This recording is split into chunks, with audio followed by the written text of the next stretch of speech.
Bonjour Thierry. Et qu'est-ce que tu nous proposes aujourd'hui? Eh bien, bonjour Père Noël. Pour les recettes de Noël 2024, je vais vous proposer la fameuse recette de rose des sables de Tataclo. C'est très gourmand, très croquant, un délice pour les papilles. Avec quoi tu vas faire ces roses des sables? Pour faire ces fameuses roses des sables, nous allons utiliser des cornflakes sans sucre, du chocolat noir pâtissier et de la végétaline. Et nous allons rajouter un petit peu de sucre parce qu'on est assez gourmand. Eh bien, à toi de jouer, montre-nous cette belle recette. Tout d'abord, nous commençons par peser nos céréales. Il nous faut 100 g de cornflakes. C'est parfait. On met de côté, on réserve, comme on dit. En parallèle, nous prenons une casserole. Dans cette casserole, nous allons peser 100 g de végétaline, «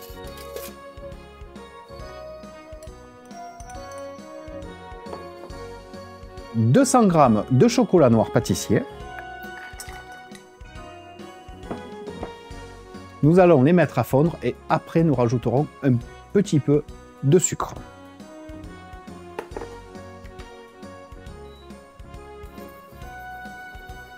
Alors attention de ne pas mettre le gaz ou l'électricité trop fort, sinon ça brûle.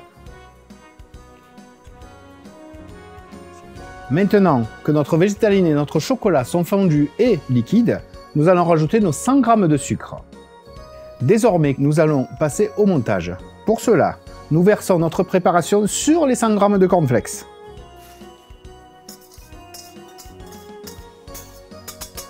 Fini pour le fouet. Pour pas qu'il y ait de gaspillage, on utilise une maryse, parce qu'avec maryse, j'économise. Fini pour la casserole. Désormais, nous mélangeons tout ça. En mélangeant délicatement pour ne pas trop écraser les cornflakes, ça permet que tout le monde soit enrobé de ce fameux mélange liquide, sucré, gourmand. Plus aucune céréale jaune, il faut qu'elles soient toutes de cette couleur. Et maintenant, nous allons passer au dressage.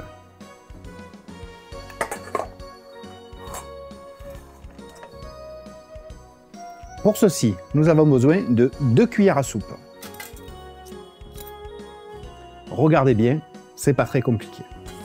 Vous prenez un peu des céréales, vous mettez un petit coup comme ça pour mélanger, pour faire remonter le chocolat liquide qui a coulé au fond.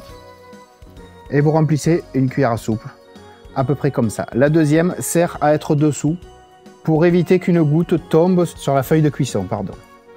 Regardez ça, hop. Et c'est tout, première rose des sables.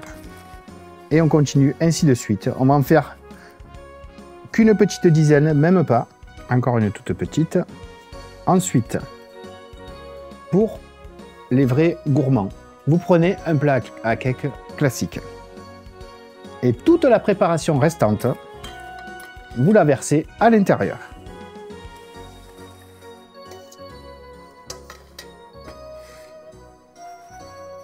Tout simplement. Notre préparation est terminée. Désormais, il faut mettre tout ceci au frigo pendant quelques heures avant dégustation. Donc si c'est pour les fêtes, prévoyez ça le matin pour pouvoir en profiter le soir et tout l'après-midi, bien entendu. Maintenant, nous allons mettre notre préparation au frigo. Et voilà le produit terminé. Nous avons devant nous une géante rose des sables sortie du plat à cake comme je vous l'avais expliqué. Regardez ça, le petit chocolat gourmand dessous, les céréales bien imbibées de chocolat et croustillantes, parfait pour les grands gourmands. Et là, vous avez vos petites roses des sables, toutes mignonnes, prêtes à être croquées et consommées. Eh bien, merci beaucoup Thierry. Merci à vous. Bravo pour vos roses des sables. Elles doivent être délicieuses. Demain, le thème sera la tarte tatin. Une nouvelle journée gourmande vous attend avec un conte, Lulu et Thierry qui vous apprendra à préparer la pâte brisée pour une mini tarte tatin. À demain!